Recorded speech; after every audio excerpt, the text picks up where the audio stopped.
we are obviously trying something very new today. In fact, I can only pray that I stay in focus. I think I might need to take that light out of the background so it doesn't focus on that. Hold on. All right, maybe it'll just focus on the door.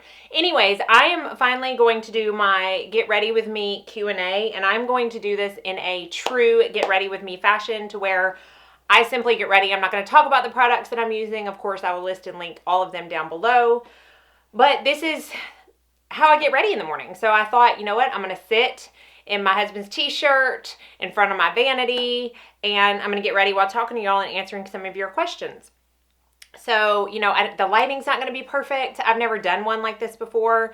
In fact, I probably need another book to set this on top of because my forehead is cut off. Better, still kind of cut off. But honestly, I have the most jacked up tripod. It's like 4 Sephora boxes and like 4 big makeup books. It's just, I mean, it is what it is. I've got a light on over here. I have no idea what this is going to end up looking like, y'all.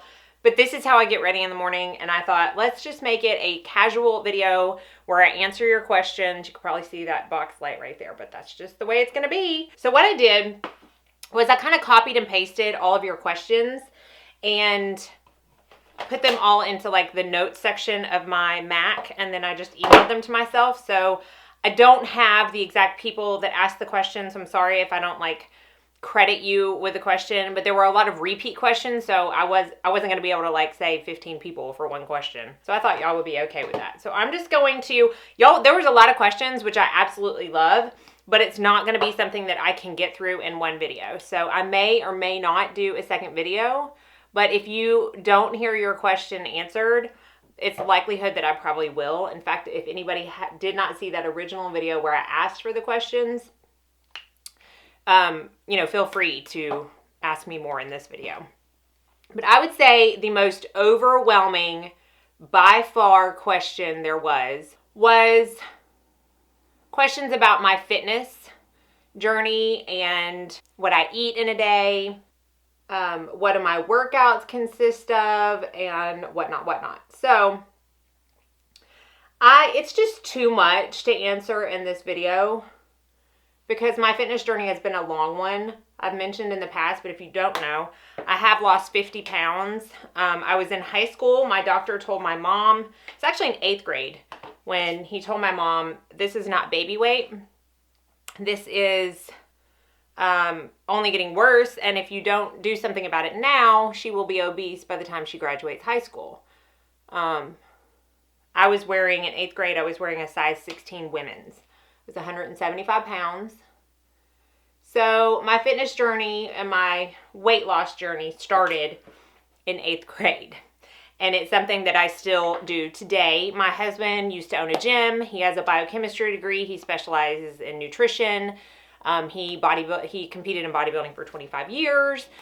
So because of that, I think what I'm going to do, and tell me if y'all like this or not, I think I'm going to do a separate, maybe even live. I've never done a live type of YouTube video, so I really have no idea what it would consist of.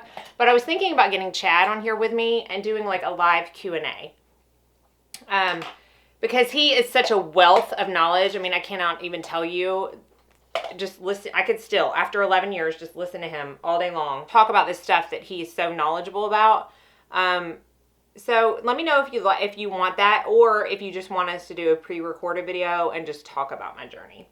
But anyways, I just want to let y'all know that it's really too much to talk about in this actual video. So for all those that asked in that video and have asked in the past, we will do a separate one. I'm even thinking about, even though it's so embarrassing, having Chad maybe film some of my workouts at the gym and doing like a compilation video of what my workouts consist of. So if you would be interested in that, let me know. I know it's not beauty related, but I get so many questions about it that I thought I would put that out there. We got my heater in the background. This is just super casual. All right. The second biggest question is, how did Chad and I meet? How did Chad and I meet? Okay. Backstory, I'm going to try to make this quick. This is going to be such a long video. Backstory is, Chad owned a gym, and I remember, I don't even know, goodness gracious, I was in college, I think, and there's this restaurant that my mom and I always used to go to, and we were at the restaurant one day, and she went to the restroom, and she came back and she said, you need to go to the last stall in the restroom. And I'm like, why? And she was like, just go look. There's an advertisement, and that boy on there is so cute. You know how they have like the graffiti advertisements? So I was like, okay. So I went in there, and I was like, man, he is cute. Well, come to find out, I kind of knew who he was. It was Chad, by the way, an advertisement for his gym. I kind of knew who he was because a friend of mine's girlfriend actually worked at that gym. So anyways, you know, I had like a boyfriend at the time. I was just like, yeah, he's cute. And fast forward like 3 years, I was working as an event planner at a nonprofit, and one of the women that I work with, who I was actually really close to, was a client of Chad's, and she lost like 150 pounds with Chad. I mean, she had been his client for like 3 years, and she would always talk about him, and she'd always make fun of him, and she said, you know, I've always told him I'm going to find him his wife, because he was kind of like a serial dater. Like, he would just kind of, I mean, this sounds bad, but he would just always kind of find something wrong with the people he was dating. And so we always joked about it, even though I didn't know who he was. Well, he sells his gym. I'm still working at this place. He sells his gym, and my friend Drew says he was out on the road with a country singer as his trainer, and so he was coming back in town. He was writing a book that he wanted to have for his clients, and because Drew knew that I was so health conscious, and because, you know, I always have eaten healthy, and she was like, you know, Chad's looking for somebody to help him with recipes in his book. And I was like, oh, okay. Well, I mean, I've never met this guy. I knew who he was. I had put 2 and 2 together. I had worked out at the gym, but this was after he sold it. But his pictures were still all over the wall. So I knew who he was. And I was like, oh, okay. I was house sitting for a friend at the time. This is a long story, y'all. I may only get to like 5 questions at this rate. I was house sitting. I get an email from Chad saying, you know, Drew gave me your information. I'm going to be coming back in town like next week. I would love to meet up and talk about maybe some recipes for my book. So I was like, oh, okay. So I don't know if y'all have Jason's Deli where you are, but that's like my favorite place to eat. And he said, let's meet up at Jason's Deli. And I said, okay. So, okay, by this point, I don't have a boyfriend, just so you know, just so you're not like, what is she doing? She just said she had a boyfriend. This is fast forwarded a couple years. And so I was like, okay, and I just literally, I walked up into Jason's Deli with my clipboard, my freaking clipboard, y'all. I mean, I was such an idiot. And like all my notes for my recipes. The whole entire time, Chad and Drew both knew that this was like a blind date. And I was like, this is a business meeting. So I come up there all like ready. I don't think we talked about the recipes once. Okay. We closed Jason's Deli down. They pretty much had to kick us out. We made plans for the next day to kind of meet up. We actually went to go work out together. He's like, do you want to go work out? And yes. And then while we were working out, he asked me to go out with him and his friends that night, blah, blah, blah. So we made plans for the next day. Fast forward 4 months from then, we were engaged. 7 months after that, we were married. And that was almost 11 years ago. So there you go. That's how me and Chad and I met. And Drew, our friend Drew, her husband actually married us. She said that she can rest easy now because she has found Chad, his wife. So that's how we met. Okay, next question. What are some of my hobbies? Obviously, makeup is a huge part of my hobbies, which is where like YouTube comes in, but it's also my job. So it's hard to say that that's like a hobby. A huge hobby of mine, which is so kind of counterproductive since I do eat healthy, is baking. I love to bake. Like anything. I used to decorate cakes and sell them. I had a cupcake business. I did a lot of competitions with my cupcakes, and I was lucky enough to win them. I would make up recipes and different flavor concoctions, and that is like, it just is so fun for me. So even now on like our splurge days, I will, you know, bake because Chad does have a sweet tooth, and obviously my girls like it. And that's just, it's like one of my biggest hobbies. And then I do like to read. That's another big hobby. But other than that, I don't have much time for anything else. How did I get into makeup? That was another kind of asked a lot question. I got into makeup. So I've always liked makeup, but let's be honest. I worked for a nonprofit and I lived in an apartment by myself. So I didn't have much extra money and, you know, outside of like college and high school. And so I only, you know, wore what I could buy.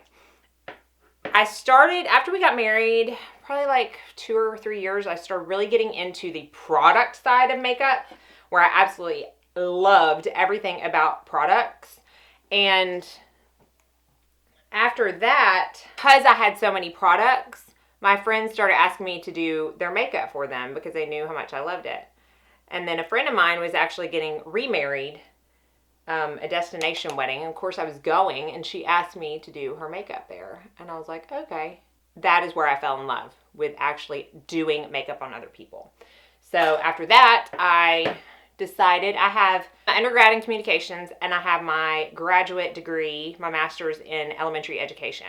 I was working at a school and I was like, you know what? It's time that I do what I love. And I was done having my kids and I was like, I'm going to do what I love. So I remember, I think Chad was cutting the grass. I went out there and I was like, so I'm going to quit my job and I'm going to go back to school and I'm going to do makeup full time. And luckily, since he is an entrepreneur, he said, okay. And so that's what I did. Okay, this is a good question. Only one of y'all asked it, but I kind of laughed because I don't even know the answer to it, honestly. But someone asked, how do I do everything? How do I work as a makeup artist? How do I be a mom to 2 kids? I have a 9-year-old and a 5-year-old. And how do I be a wife? And what else did she say? Oh, and how do I do YouTube? How do I do all those? And I laughed because I was like, how am I going to answer this? Because I don't know how I do it. It's by the grace of God, honestly, that it gets done. But in all reality, I have to set priorities. Just like all of us do and should. My first priority is God, hands down. So I make sure I have time in my day to be with Him, study.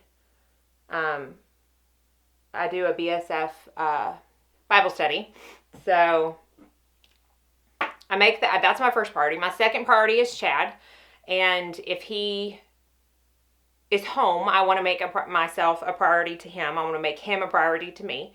And if that means that we just make sure we don't do anything after the girls go to bed, but sit down and watch TV together, then that's what it means. And I just skip what I'm doing or what I need to do and just put it off until the next day because I have to put my priorities.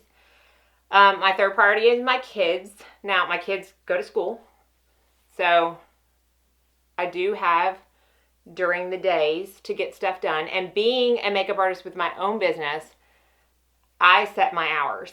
And unless I have a photo shoot or like a preview appointment, trials or something like that during the week, the majority of my work is on the weekends. And the majority of that is during wedding season, which is not all year long. So that frees up time when I'm not as busy, like in the winter, to do other things that I need to do.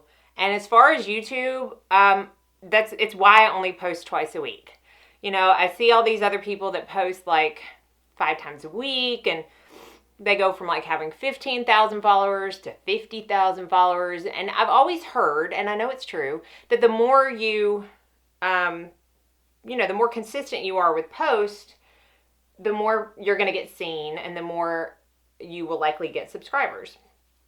But I just don't have time. I have to put my priorities, and YouTube is like number 5 on the list. And so I do what I have time for because I love it, but it's why I only post twice a week. And it's why sometimes I don't post twice a week. It's why a lot of times I will film 3 videos in one day. So that's how I make time for that. And I just have to make my priorities. I have to set them and I have to stick to it, even if it's not something that is convenient for me. Priorities are not always convenient. It's not always convenient for me to not do anything at night so that I can sit down with Chad. It's not always convenient for him either. I mean, he's got He has a main full-time job, and then he has his own business. He's the busiest man I have ever met in my life. So it's just something that we have to do. And, you know, once we do it, we're so glad that we did. So that's how I make time. And I don't always make time. So I'm not some superwoman. I'm human, just like everybody else. If I weren't a makeup artist, what would I be? Oh, y'all, I don't know. I would probably be a teacher. Or I would probably be working in some kind of like PR. It's hard for me to be nailed down to like an office or some kind of setting like that. It's just not in me to, I mean, that's just not me. Like, I want to be up and walking around. I don't want to see, I remember one time I had a temp job right after college because I didn't go back for my master's until I was engaged. So I had a temp job right after college, and it was working for a real estate lawyer. And I had a little cubicle, and I'm telling you, it was the worst 3 months of my professional life. I thought I was going to die. I literally watched the clock tick by the seconds. It was awful. So that right there told me I cannot be limited to a cubicle. It's just not in me. I want to be up and moving around. So I would be in PR, or I would try to do something like sales, or even a teacher, because if you're a teacher, you know you don't stop. You do not stop. If I could travel any place in the world, where would I like to go? That is easy. That's so easy to me. Okay, I have been fortunate enough to travel quite a bit. I feel like I have been to Europe. I went to Europe in high school, and we went to, where all did we go? We went to London and France, Paris, and Austria, and Switzerland. Where else did we go? We went to 5 places. Where was the other one? Obviously, it wasn't very memorable. Somewhere over there. And I absolutely love it. I've said before, I'm a huge history buff, like huge. And I love to go places and feel the history there. I love to stand in a place and imagine what happened here 300 years ago. Who lived at this spot 300 years ago. I just love it. And so I just soaked in that. I absolutely adored that. And then I've been a lot of places in the United States and the Caribbean and all this. But if I had to pick, y'all, this is really hard. I would say there's 3 places that I really want to go that are on my serious bucket list to go. And I'm okay if I probably don't go anywhere else, which I'm not okay. But, you know, I'm just trying to be honest here. Scotland. Scotland. I want to go to Edinburgh so bad. I can't stand it. Where else? Greece. Really, really want to go to Greece. There's nothing more beautiful to me than the houses on the cliffs and that bright blue, green water. It's just, I mean, that's the kind of place that I could just sit out there and not move. Just all day. I mean, I could sit there for 12 hours. So Greece, and then probably New Zealand.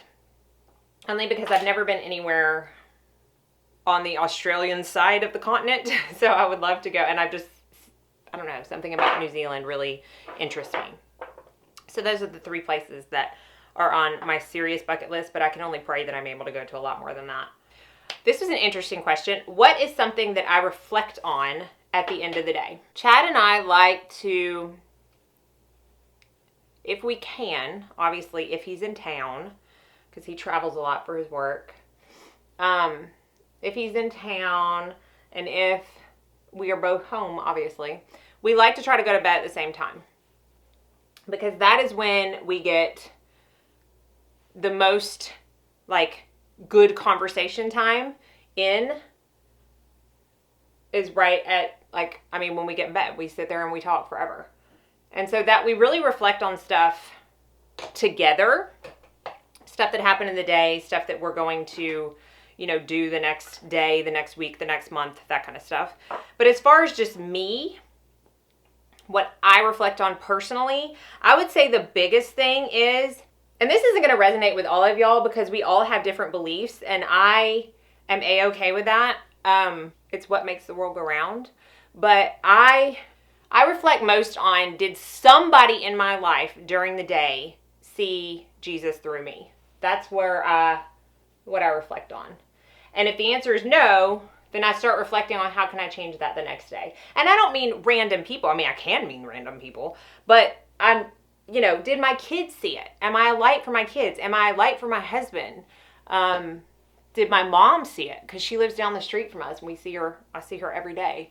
Did my friends see it? Did I show it on YouTube? Like, that's the main thing that I reflect on because it's a very important goal in my life. It's something I strive to do every single day, and I fail miserably, as we all do. None of us are perfect. But reflecting is reflecting on failures too. So, in fact, most of my reflecting is reflecting on failures. But there's always tomorrow if we're blessed to wake up and it's a clean slate. His mercies are new every morning. So I start over. Pet peeve. Somebody asked me what my pet peeve is. And I thought at first, I'm like, oh, I'm going to have to think about that. And then no, I thought about it for 30 seconds and I automatically know what my pet peeve is. My pet peeve is being late. Not only being late myself, which happens more often than not because time is not something Chad is conscious of. He is a very laid back, like, it'll happen when it happens, if it's supposed to happen. And I'm like, we got to be there on time. If we're not 10 minutes early, we're late. Like, that's how I am. I stress. Sunday mornings are the biggest stressor of my entire life because I'm always trying to rush everybody out the door so we can get to church on time. And I think it's so ironic that that's the time that we're the most stressed, when we're about to go to church. But I know I'm not the only one. I just can't stand it. I think it's disrespectful. Sorry if I'm stepping on anybody's toes saying that, but I do. I personally think if you have a time to be somewhere, that's the time you need to be there. And if you're 10 minutes late, then I feel like you're not showing respect to the person or people that you are supposed to be on time for. And it shows that you didn't care enough to get up 10 minutes early or make sure that you're ready 10 minutes early. That's just my opinion. So that, hands down, is my biggest pet peeve. And my second biggest pet peeve is self-righteous people. I just have a hard time tolerating them. Okay. The first makeup brand I tried, or what was the first makeup brand I tried? Easy peasy breezy. My mama was a Merle Norman girl through and through, and I would go to her with the Merle Norman store every time she went. Even if I didn't feel like it, which, come on, it was a makeup store. I always felt like it. I loved the smell of it. I would walk in and take everything in. I would always look at the colors. They would sometimes let me swatch the testers. I loved it. So because she was a Merle Norman girl, that was obviously the first brand when I went to her and asked her to start wearing makeup, was the first brand that she thought to introduce me to. So she took me to Merle Norman, and I don't even remember what the first thing I did, like a CC cream or something. That was hands down the very first one I tried. And then the first one that I tried, like, independently, I would say, is MAC. Because I remember when I was in high school, y'all, was it even high school? Yeah, I think maybe it was like 9th grade, or no, I think it was 8th grade, because you would have your mom like drop you off at the mall, because back then that's all there was to do. Thank the heavens, I'd have gotten in a whole lot more trouble if there was more. Well, there was more, but we're not going to talk about that. And so she would drop us off at the mall, and we would go to the MAC counter. I would save my babysitting money. I would save my birthday money. And I remember I had enough to where I could go get a makeover done. Because, back then they still did makeovers. They didn't care how old you were. They just cared if you had the $50 to pay for the product. And I remember I went with my friend Jennifer. And I got a makeover. And I bought, not a pigment. And they may still have it. It doesn't, come in the same jar as the pigment.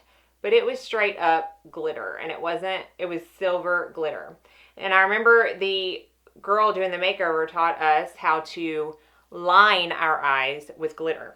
Kind of start out with a liner and then stamp the wet glitter onto the liner. So you better believe Jennifer and I both went to school the next day with some silver glitter liner on our eyes. And we just thought we were the cat's meow. I remember that like it was yesterday. I will never forget it. So that was like my first foray into independent makeup. Someone asked how I started my makeup career, which I've already touched on, and how I started my YouTube channel. And I talked about this in my YouTube community tag. I started it because I was tired of not having anyone to talk about makeup to, because my friends just weren't into it like I was. And Chad had the cameras, and while I didn't have any kind of space set up. I mean, obviously I didn't have like Alex drawers or anything. I had a lot of stuff, but it was all in like a plastic drawer organizer. And so I got one of his cameras and set it on top of some books, which is kind of like what I'm doing now. Sat in front of my window in my room and did a Sephora haul. It was a friends and family haul like 3 years ago. And that's how I started. And I was like, you know what, this is kind of fun. Like, I like this. I'm going to film another one. And then I'm going to film another one. And so I did. And that's how I started. And that's how you got to start. You just got to jump in feet first. What beauty trend would I like to see go away in 2018? I feel like it kind of already has. Y'all know I'm not big on cake face makeup. I mean, yeah, I just put a lot of makeup on my face, but I don't feel like it looks cakey. I still like for skin to shine through, even if it's not perfect skin. I don't think you need a full coverage foundation everywhere. I think that's one of the reasons. I know that's one of the reasons concealers were made. Cannot get those lashes from sticking together. But like I said, I feel like that trend's kind of already gone away, where it's more focused on glowing skin than it is how much makeup can I put on my skin. But, you know, as far as like Instagram and stuff, I think that will always be a thing. And I just don't like that. I don't like Instagram makeup. Yes, I post pictures of my makeup on Instagram, but it's not with 18 layers of foundation or 16 stripes of contour with 18 stripes of lip liner to contour my lips and so on and so on. Like it's not like that. So even though that's not really a trend, it's one day, if it ever goes away, I'm not going to be sad about it, I guess I should say. Someone asked, what is the best way to line mature eyes, and should I steer away from shimmer colors the older I get? I'm going to start with that second part first. In my humble opinion, and goodness knows we all have different opinions, I do not think you need to steer away from shimmer shadows because you have mature eyes. I think there are many different forms of shimmer shadows, and I think a nice satin sheen, a very lightly, finely milled shimmer is absolutely gorgeous on mature ladies. And when I say mature, I'm talking 50 or over. That doesn't mean you're old, ladies. Age is just a number. I believe that to the core of my being. And as long as God allows me to live, I still plan on working out and traveling and being fun and active when I'm 90. So, I mean, I think, you know, again, as long as God allows me to still be healthy. But anyways, I digress. I'm getting off subject. I think that there's absolutely no reason you can't do it. Now, do I think that if you have super, like, crinkly lids, which, look, I'm not saying that's a bad thing because mine are well on the way. You know, they just get crepier as we age. That's normal. No, I don't think you need to be using pigments, which have, like, high shine to them. But a nice sheen is gorgeous. I will use a sheen on Grandma's with the Brides. What am I doing for lipstick? And to And to answer that second question as my last question, since I'm doing lipstick, what's the best way to line mature eyes? I find that the most important thing to do for mature eyes is as we get older, the piece of flesh that we do like tight lining on gets very evident. I feel like mine is starting to become more evident, almost all of the grandmothers especially. It's almost like our eyes are kind of like flipped up a little bit, and you can really see that piece of flesh. So the number one thing I think you should do, and people are going to disagree with me because not everybody thinks it's good to tight line, and that's okay, but this is my answer. I think it's important when you wear makeup, if you're going out somewhere, to be sure and tight line that. It becomes very, very, very obvious, especially once you put mascara on. That little piece of skin is very obvious. So if you don't line anything else, that's the most important thing, I think. I also think it's important to define the under lash line as we get older, even if it's just with shadow. And as far as liner on top, y'all know I'm not a huge liner fan for myself personally. And even for clients, I like to do a smoked out liner. I don't like a really harsh line. But for mature clients, I almost always just use eyeshadow. So I'll go in with like a smudger brush, something like that, or like an eyeliner brush, an actual eyeliner brush, and just load it up with a dark shadow and just stamp that onto your lash line. I feel like it looks the most natural, and it's the easiest, and it's the most forgiving on a little bit more crepier lids. Whew. Who knows how long that was? This is gonna be a long video. So I am finally done with my makeup. So like I said, I'm gonna link and list everything that I use down below. Hopefully I can get the lighting correct in editing. I'm sorry if I wasn't able to, but like I said, I wanted this to be super casual and how I actually get ready. So if you have any additional questions, be sure and leave them down in the comment section, and let me know if you would be interested in a couple of separate videos. If you want the Q&A live with Chad, or if you just want us to do a video in general. If you do want the live Q&A, let us know what the best time to do that is so that all of y'all can get on while we're actually filming. I'm hot and I gotta film again, so I'm gonna cut this off. Be sure and subscribe if you haven't already so you don't miss out on any future videos. As always, thank you so much for watching. I hope you all go out and have a very blessed day.